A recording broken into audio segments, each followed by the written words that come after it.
السلام علیکم ورحمۃ اللہ وبرکاتہ ناظرین، آج مبارک جاوید کے ساتھ پروگرام میں زبیر خان ایک بار پھر حاضر خدمت ہے۔ مبارک صاحب جیسے کہ پہلے بھی بتایا جا چکا ہے اپنے ایک عزیز کی تجہیز و تکفین میں ابھی تک مصروف ہیں، اور آج جو ان سے بات ہوئی اس کے مطابق منگل کو تدفین ہوگی، پھر وہ جیسے پہلے پروگرام ہوتے تھے اس کے مطابق ہم پھر وہ پروگرام پیش کریں گے۔ آج جو پروگرام ہے اس کو دو حصوں میں کیا جائے گا۔ پہلے حصے میں جیسا کہ ہماری روٹین ہے، ہم یوکرائن کے بارے میں جو تازہ ترین صورتحال ہے اس پہ بات چیت کریں گے، اور پروگرام کے دوسرے حصے میں ہم کچھ بات چیت جو پاکستان کی موجودہ سیاسی صورتحال ہے اس کے بارے میں بات کریں گے۔ جہاں تک یوکرائن کی تازہ ترین صورتحال کا ذکر ہے تو اگر آپ اس بارے میں جو خبریں روزانہ آ رہی ہیں اس کو فالو کر رہے ہوں تو آپ اس سے اتفاق کریں گے کہ پہلے ایک قرارداد پیش کی گئی یو این او کی سیکیورٹی کونسل میں، جس میں یہ کہا گیا کہ جو روس نے یوکرائن پر حملہ کیا ہے اس کی مذمت کی جائے۔ تو اس پہ جو یو این او میں روس کے نمائندے ہیں انہوں نے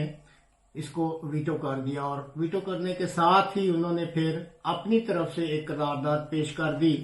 کہ کیوں نہ اس قرارداد پہ جو ہے تو آج بحث کی جائے۔ تو اس قرارداد کے مطابق جو انہوں نے تفصیلات وہ پیش کی وہ یہ تھیں کہ حتمی ثبوت ملے ہیں کہ امریکہ کے ڈیفنس ڈپارٹمنٹ کی مدد سے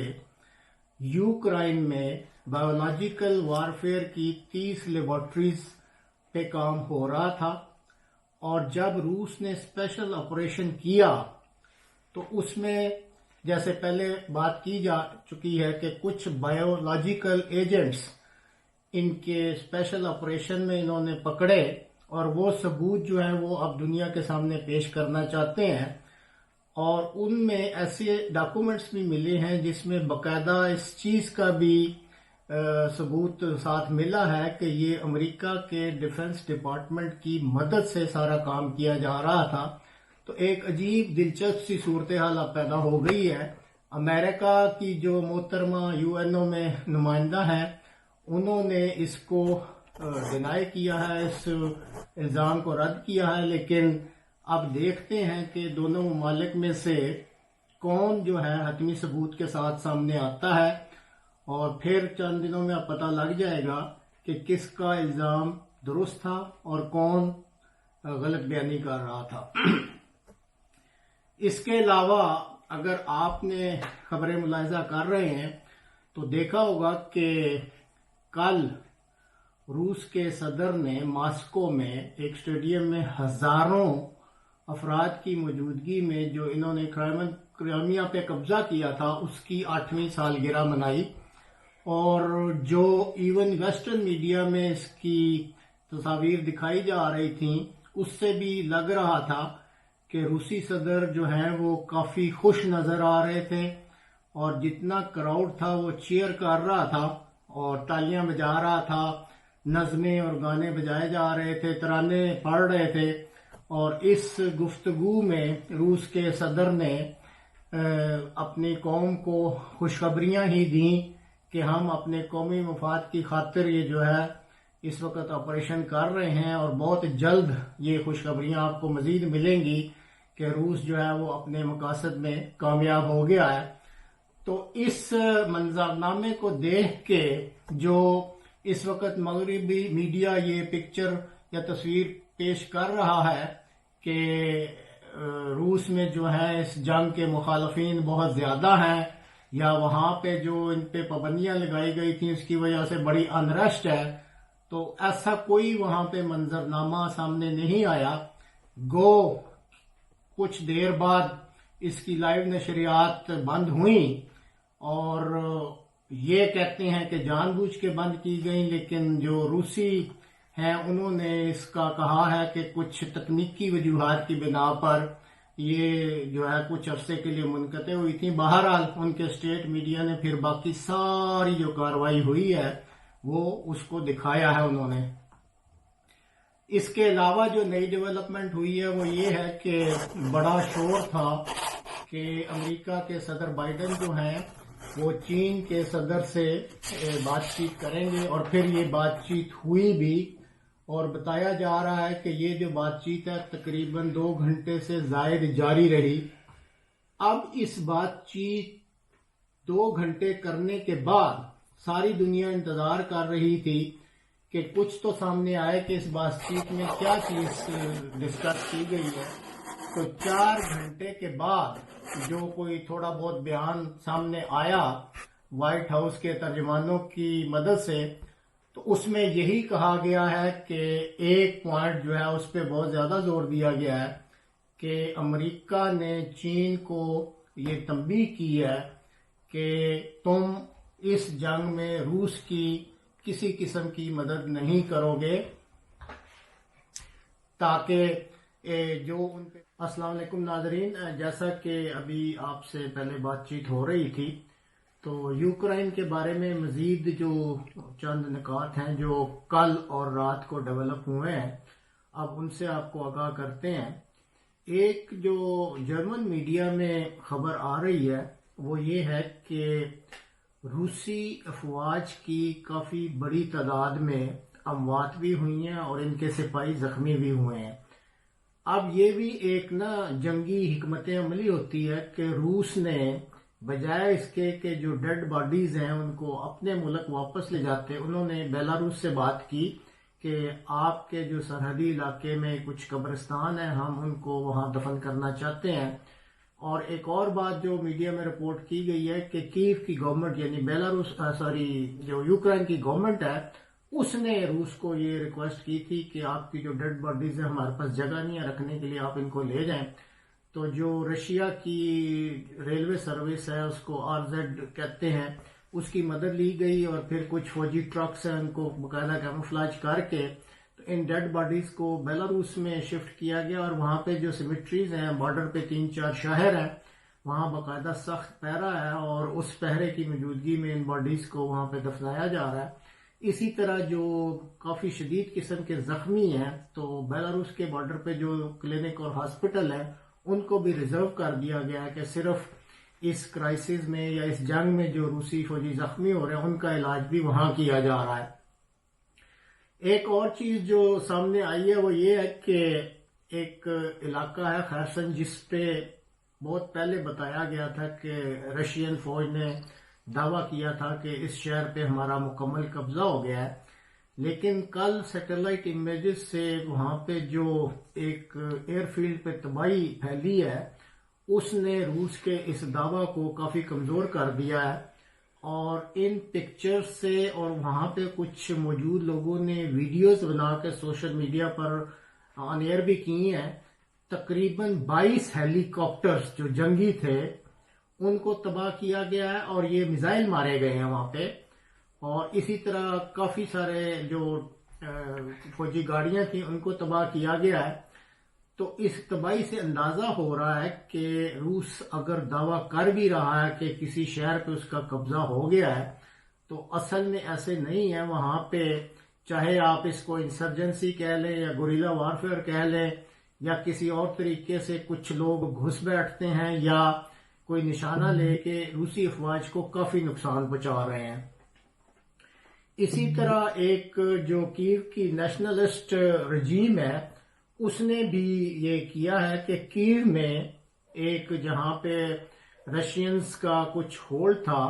باقاعدہ میزائل مارے ہیں، اور اس جگہ اپنے میزائلوں میں انہوں نے کلسٹر بام استعمال کیے ہیں، اور یہ بھی ایک کافی پریشانی کی بات اب روس کے لیے بن گئی ہے کہ جہاں پہ وہ جاتے ہیں اس کا اپنے آپ کو وہ اسٹرانگ ہولڈ ڈکلیئر کرتے ہیں کہ یہاں پہ ہمارا قبضہ ہو گیا ہے، لیکن اصل میں قبضہ نہیں ہوتا، بلکہ جو ان کے نیشنلسٹ ہے اس میں تھوڑی سی وضاحت کر دینی ضروری ہے کہ جو اس وقت یوکرائن میں آرمی لڑ رہی ہے وہ ایک پروفیشنل آرمی بہت کم تعداد میں ہے، لیکن وہاں کی جو کوئی اس طرح کے کانسٹیٹوئنٹس ہیں آرمی میں کہ مختلف قسم کے گروپس ہیں جو کہ مل کے ان کے ساتھ یہ ساری جنگ لڑ رہے ہیں۔ تو جو ان کی نیشنلسٹ گروپ ہے جو ان کا ونگ کہہ لیں، اس نے یہ جو ہے وہ کیف پہ جس جگہ رشینز نے کوئی قبضہ کیا تھا اسٹرانگ ہولڈ پہ ایک بڑا ہی مؤثر قسم کا حملہ کر کے ان کو کافی نقصان پہنچایا ہے۔ اور اسی سلسلہ میں جو آخری بات کرنی ہے یوکرائن کے حوالہ سے وہ یہ ہے کہ جیسے خبروں میں بھی آ رہا ہے کہ کل کچھ لوگ 4 میزائل کہتے ہیں، کچھ 5 کہتے ہیں، کوئی 7 تک کہہ رہے ہیں کہ لویو جو ان کا ویسٹ میں شہر ہے اور جہاں پہ سے یہ ساری کہہ لیں ایکٹیویٹیز ہو رہی ہے، ری انفورسمنٹ کی، امونیشن ادھر سے آتا ہے، ویپن ادھر سے آتے ہیں، مہاجرین ادھر سے نکل کے جا رہے ہیں، اور پولینڈ کے بارڈر سے یہ تقریباً 40 کلومیٹر کے فاصلے پر ہے، تو وہاں پہ بلیک سی سے رشین نے ایک بہت بڑا حملہ کیا اور کافی زیادہ نقصان ہوا ہے۔ اور آپ حیران ہوں گے کہ روسی وزیر خارجہ نے چند منٹ پہلے ان کی جو روس کی خبر رساں ایجنسی تاس ہے اس پہ یہ اعلان کیا تھا کہ روس یہ حق رکھتا ہے کہ یہ جو امریکہ بار بار ڈکلیئر کر رہا ہے کہ میں نے 1.1 بلین کی مدد دینی ہے، کہ اگر کوئی شپمنٹ ہماری نظر میں آئی تو ہم اس کو تباہ کرنے کا حق رکھتے ہیں اور تباہ کر دیں گے۔ اور غالباً ابھی میڈیا اس پہ اتنا کھل کے بات نہیں کر رہا، ایسا لگ رہا ہے کہ یہ جو ہے حملہ اس شپمنٹ پہ ہوا ہے اور کافی نقصان پہنچایا ہے انہوں نے روسی میزائلوں نے اس شپمنٹ پہ۔ تو ناظرین یہ تھی آج تک کی جو نئی ڈیولپمنٹ وہاں ہو رہی ہے۔ تو اس کے بعد ہم اگلے حصے میں اب تھوڑی سی بات کریں گے پاکستان کی جو اس وقت کی سیاسی صورتحال ہے وہ کیسے چل رہی ہے۔ ناظرین اب پروگرام کے اس حصہ میں کچھ بات چیت پاکستان کے بارے میں کر لیتے ہیں۔ جیسا کہ آپ کو علم ہے وہاں پہ ایک عجیب و غریب سی صورتحال پیدا ہو گئی ہے۔ بہرحال کوشش کی جائے گی کہ بات کو مختصر ہی رکھا جائے اور اشاروں کنایوں میں ہی بات کر دی جائے، لیکن سمجھنے والے اس بات کو سمجھ جائیں گے۔ پاکستان کے آئین میں آرٹیکل 63 کا آج کل بڑا ذکر ہے اور مختلف قسم کے جو ماہرین ہیں اس کے بارے میں اپنے اپنے تجزیے پیش کر رہے ہیں، اور اب تازہ ترین جو صورتحال ہے اس کے مطابق ایسا لگتا ہے کہ اس کو غالباً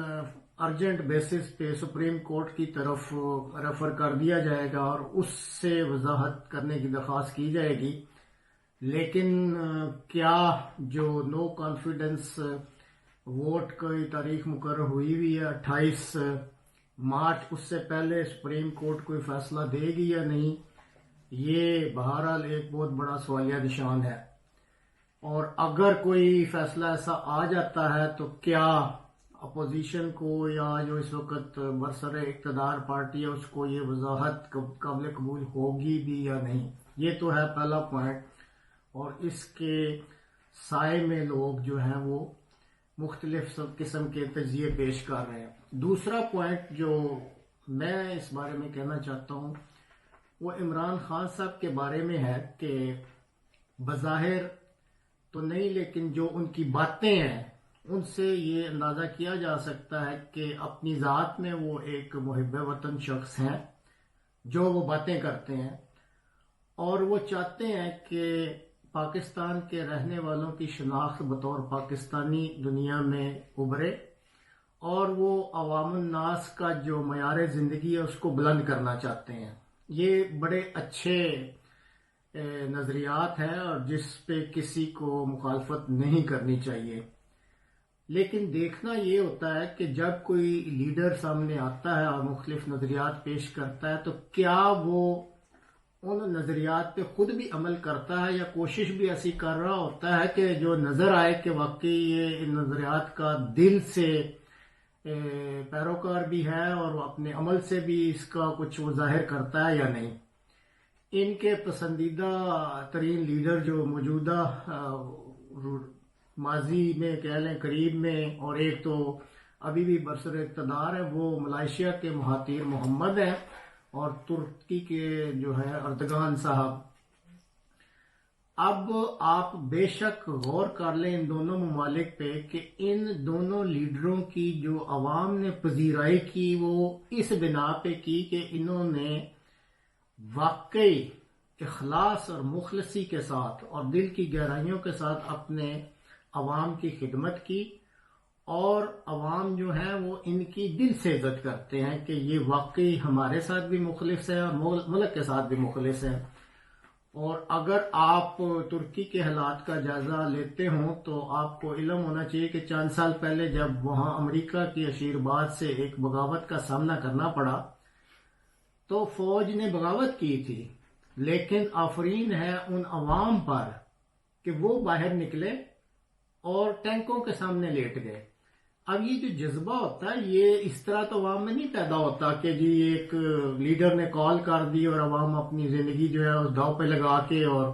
اپنے ہی ملک کی فوج کے خلاف ٹینکوں کے آگے لیٹ جائیں۔ اس کا صاف مطلب ہے کہ ترکی کے عوام میں اپنے لیڈر کی بہت عزت تھی اور وہ سمجھتے تھے کہ یہ ہمارے ساتھ بھی مخلص ہے، ملک کے ساتھ بھی مخلص ہے، اور یہ جو ہماری فوج ہے یہ کسی کے بہکاوے میں آ کر اس کے خلاف جو ہے وہ بغاوت کرنا چاہتی ہے۔ چنانچہ وہ سڑکوں پہ نکل آئے اور انہوں نے اس بغاوت کو ناکام کر دیا۔ اب عمران خان صاحب بے شک کہتے رہے کہ اردگان ان کے پسندیدہ لیڈر ہیں یا مہاتیر محمد صاحب ان کے پسندیدہ لیڈر ہیں، لیکن کیا وہ یہ دعویٰ کر سکتے ہیں؟ اپنے 3 سالہ دور کا جائزہ تو لیں وہ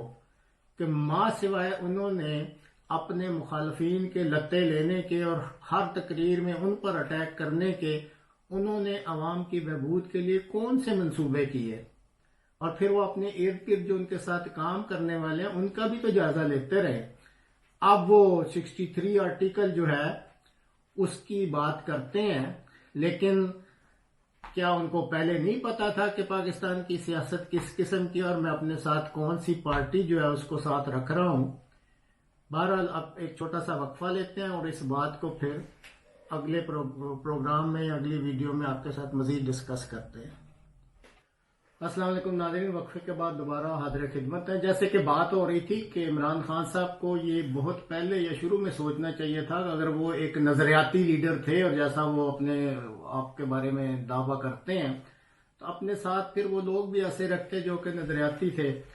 اب حکومت میں آنے کے شوق میں انہوں نے اپنے ساتھ ہر قسم کے لوگ ملا لیے اور اب انہیں افسوس ہو رہا وہ اس آئین کا سہارا لے کر اور ان لوگوں کے خلاف ایکشن کرنا چاہتے ہیں کہ جو منحرف ہو رہے ہیں یا دوسری سائڈ پہ چلے گئے ہیں یا بک گئے ہیں تو ان کو جو ہے وہ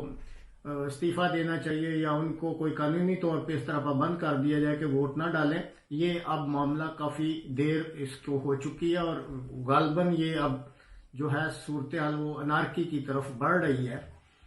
اسی سلسلہ میں ایک چیز اور جو قابل توجہ ہے، ہر ایک کا اپنا ایک نقطہ نظر ہوتا ہے اور ہر کوئی اس کو مختلف طریقے سے بیان کرتا ہے،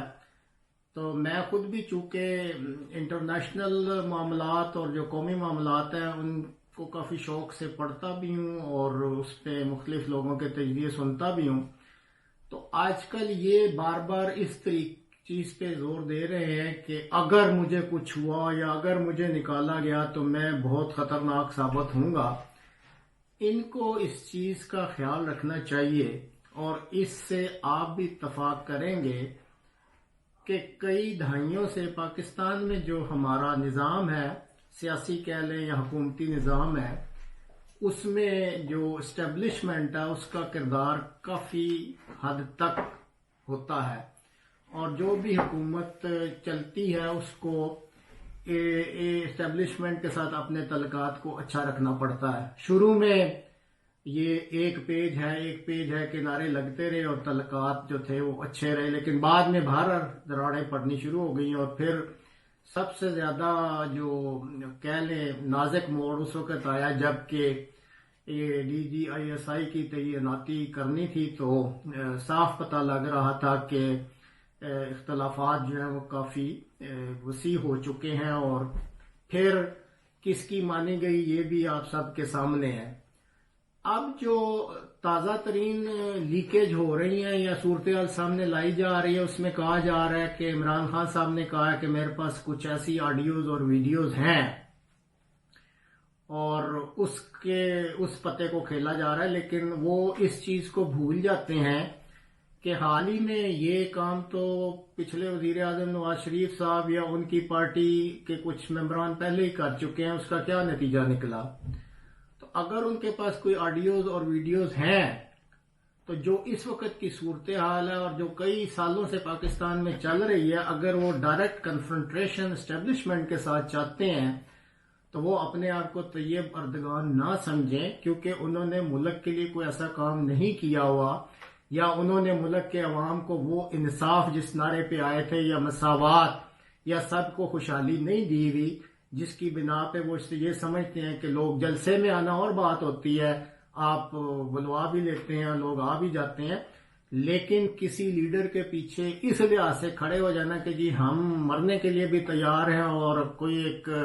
اس کی طرف آنکھ اٹھا کے دیکھے گا تو ہم بڑی سے بڑی قربانی دیں گے، اس طرح کے آپ لیڈر نہیں ہیں، یہ آپ کو سوچ لینا چاہیے۔ اگر آپ کے کوئی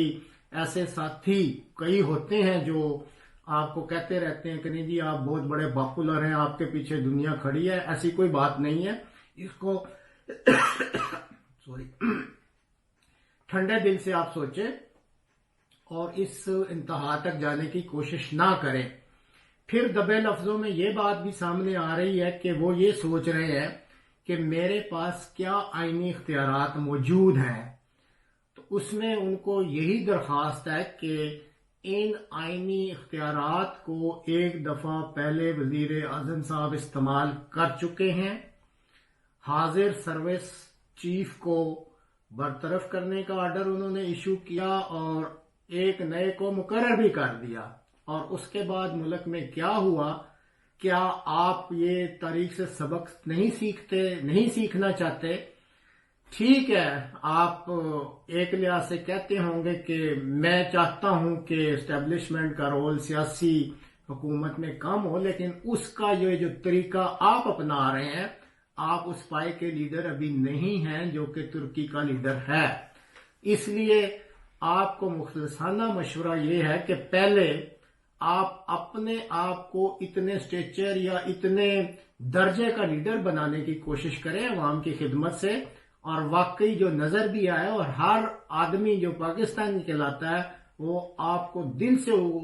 اس کے دل میں آپ کی عزت آئے، تو پھر آپ اگر یہ قدم اٹھاتے ہیں تو شاید عوام آپ کے ساتھ کھڑی ہو۔ موجودہ صورتحال میں ماں سوائے اس کے کہ ملک میں ایک انارکی پھیلے کچھ اور نظر نہیں آتا۔ اور ایک آخری چیز جو خطرہ لگتا ہے کہ اگر آپ یہ مشورہ نہیں مانتے یا آپ اس پہ ٹھنڈے دل سے غور نہیں کرتے تو بہت ممکن ہے کہ پھر پاکستان کو اپنے موجودہ آئین سے ہاتھ دھونا پڑے اور ایک عجیب و غریب نئی صورتحال کا یہ ملک شکار ہو جائے۔ ہم تو دعا ہی کر سکتے ہیں کہ اللہ تعالی ہمارے ملک کے جو لیڈر ہیں